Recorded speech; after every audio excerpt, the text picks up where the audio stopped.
Tā, kas attiecas par profesionālu medību suņa sagatavošanu labam medniekam tīkamā virzienā, aplokiem un meža cūku apmācībai aplokā, sevišķi jaunajiem suņiem, ir pamatu pamats. Protams, to var darīt arī mežā, bet mežs ir domāts tajā periodā, vienā vai otrā gada laikā, kad nedrīkst traucēt dzīvniekus. Tad, kad dzīvniekiem mazuļi, bet aploks ir pieejams visu sezonu, visu gadu, un jauno suņu apmācīšanai, sevišķi iepazīstināšanai ar meža dzīvnieku, konkrēti ar meža cūkām. Šeit aplokā notiek iepazīstināšana bez riska pašam sunim, jo meža dzīvnieks, kas atrodas aplokā, ir atbilstoši sagatavots, ja ir sagatavots. Tas ir ilkņi kuilīšiem. Ilkņi ir amputēti, līdz ar to praktiski savainot jauno sunīti, kurš pirmoreiz varbūt satieks ar meža cūku, nav reāli nepastāv savainošana. Un otrs, iežogotā teritorija, jaunajam sunim ir daudz vieglāk atrast dzīvnieku un ar viņu darboties. Cik bieži un kad mednieki parasti uzdot jautājumu, kad tad jāsāk pieradināt jaunais suns medību pie meža dzīvnieku atrašanas un darba ar meža dzīvniekiem. Nav konkrēta reglamenta, kas nosaka tik un tik mēnešiem jāpaiet no dzimšanas.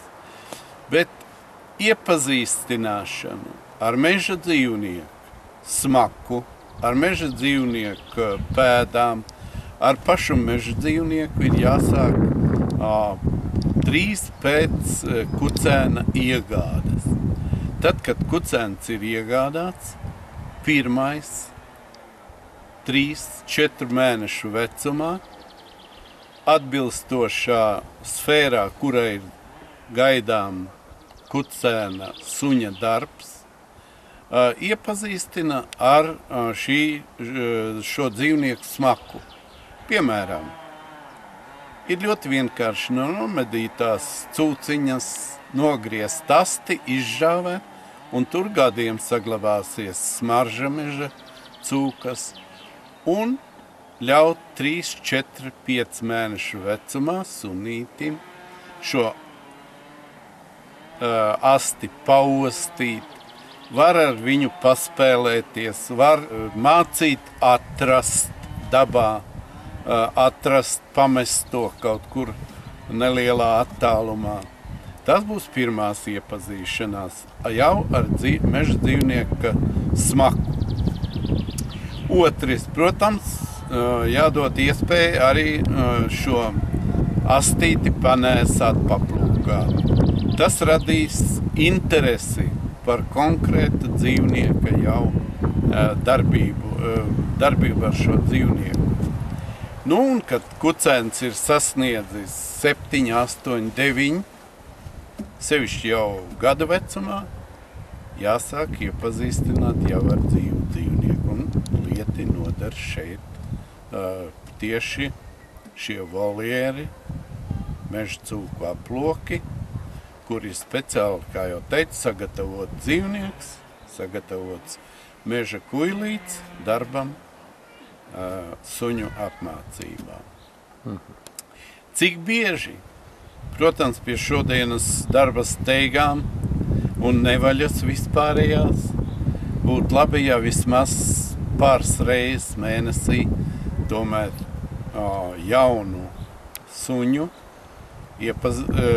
apmācībā ievērstu mednieks uzmanību. Pie tam aploks, darbs aplokā noteikti ir jāsavieno. Tas ir vienreiz aizbrauc uz aploku, uz apmācībām, nākošreiz aizej uz mežu, ne jau medīt, bet vienkārši mežā pastaigājot ar sunīti.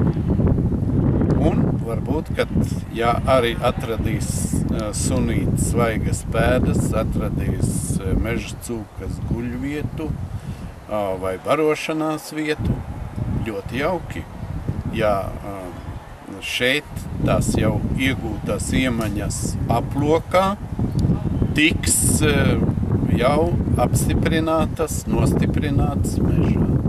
Un tad jau līdz sekmīgam darbam ir tikai viens solis. Ja konkrēti, šodien mēs atrodamies meža cūciņu aplokā, Tukuma tuvumā. Redzat, viņš ir izvietots ļoti pateicīgā vidē, jo tas ir egļu priežu un jaukto koku mežs. Šeit ir krūmājs, šeit ir mazo jauno eglīšu audze, šeit ir kalni un ielejas. Tas viss rada ļoti dabisku fonu, īsta Latvijas meža fonu. Šeit ir apmācībam pateicīgs tas, ka dzīvnieks un apmācamais sunis ir absolūti pārredzams gandrīz visā teritorijā. Kā viņš darbojas, kā viņš meklē dzīvnieku, kā viņš aprej, kā viņš dzen, aptur, uzbruk dzīvniekam vai arī aizsargājas pret meža cūciņas uzbrukumu. Ļoti, ļoti pateicīgs, ļoti pārdomāts un piemērots aploks tieši suņu apmācībā.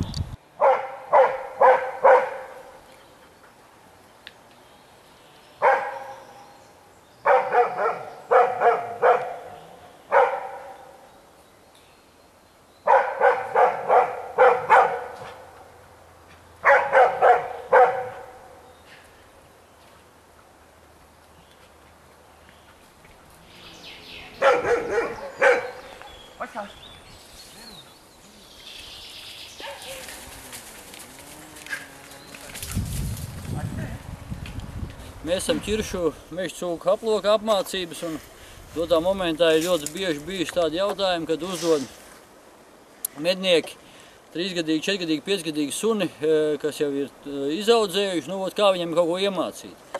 Es uzskatu, ka medības suni jāsāk apmācīt tad, kad jūs vēl sēžat un domājat kādu vispārīgu šķirnu vai kādu suni ņemt, jo tad jāsaprot, ka mūsu to sunu būs jāstrādā un daudz jānodarbojās. Protams, paša apmācība sākās, kā jūs to kucēni iegūstiet, pamat visas lietas jūs apmāciet jau tad komandas, kas ir saistīts arī ar paklausību un elementālām lietām. Un arī, ja jūs ar viņu strādājat kaut vai 4-5 dienas nedēļā, tas, es domāju, ir minimums, tad jūs jau jūtiet, kā tas kucēns attīstās. Un ja viņam tā drosme rodās lielāk, tad, protams, ir arī te no Latvijas mednieku savienības uzskats, ka varētu apmācīt tā gadu vecs kucēns vai 9-10 mēnešiem. Tad, ja jūs jūtiet, ka 5-6 mēnešos, ja viņš pietiekami drosmīgs, jūs variet vest un uz pirmiem aplokiem jau viņiem parādīt to, kāds tas meža dzīvnieks izstāsta, lai viņš saprot visu to būtību un arī, protams, pirms tam, ja medības sezoni kaut kāds ādas gabals var ielikt viņiem paplujnīt, lai viņiem tā drosme rodās lielāka. Arī medījot ikdienā, jūs pa mežu kaut ko staigājat un ņematies, jūs varat arī satikt kaut kādus bebrus, tur janots suņus, un arī uz tiem jau arī uzreiz rodās zināma sunim tādas izpausmes, interesi, drosme un viss pārējais. Tādā momentā mēs esam ķiršos dārzā pie dārza īpašnieka Māra Šonak un arī iedošu viņam vārdu, lai viņš var arī padalīties saviem priekšstatiem par suņu apmācību. Šeit, lūdzu. Nu jā, pamatlieta, ko mednieks jaunam sunim varētu darīt pirms vest uz dārzu, ir parādīt nomedītu dzīvnieku. Lai viņš redz un iepazīst nomedītu dzīvnieku smaku, un sajūt to, ka tas ir medījums, pēc kā viņš tiecās, un tas ir viņa tas mērķis. Un tālāk, kad viņš jau ir iepazinis to nomedīto dzīvnieku, saprot, kas ir kas, tad jau var vest pie tāda normāla, mierīgas meža cūkas, kas nav pietiekoši agresīvi, nevar viņu atbiedēt. Jo pamata lieta, ko es arī pats esmu izdarījis kļūdas, kad pārāk jauns suns un tiek pie tādas cūkas, kas saprot, ka tas sunīts ir bailīgs un nāk virsū un tādā veidā sabiedējot. Agresīvs dzīvnieks. Agresīvs. Nē, dzīvnieks nav agresīvs, bet dzīvnieks izfiltrē, ka tas suns ir jauns un kad viņš baidās no tā lielā. Un otrs, ko mēs arī ikdienas gaitā medījot pieļaujam kļūdas, mežā ejot. Kad mežā mēs medībās izmantojam vairākus suņus, un suņi pierod strādāt pārī, trietā, grupā, lielākā vai mazākā, un viņš iegūst pārlieku lielu drosmi. Un uz maziem dzīvniekiem. Mazs tekošā gada sivēns, tas nav pietiekoši liels pretinieks jebkuram sunim, pat jaunam.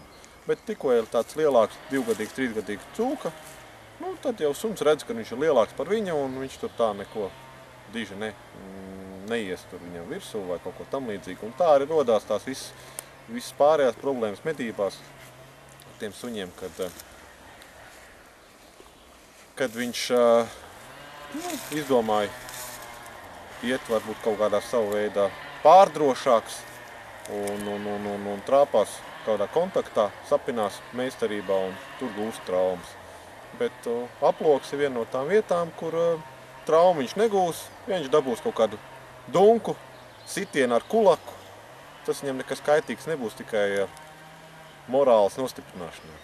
Ja, bet te ir tā filozofija tāda, ka vajag suni vienu censties. Protams, viņš ir divatā vai trijatā, viņiem tādi instinkti ir daudz izteiktāk, un arī tādi grupveidā, viņš ir daudz drošāks. Vajag censties suni vienu.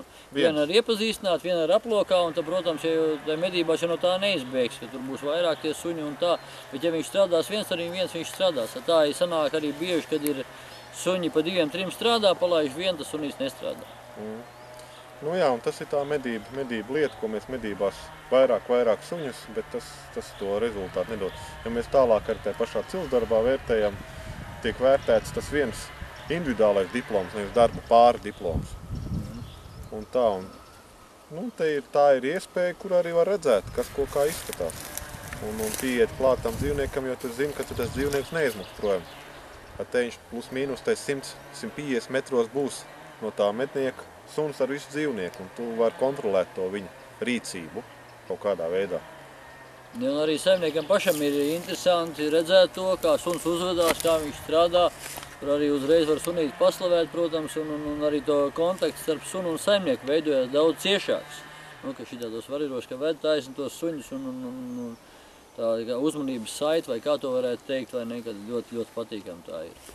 Protams, audziniet suņus, jo mednieks bez suņa nav patiesībā nekas, un ar vislabākajiem novēlējumiem tieši jums.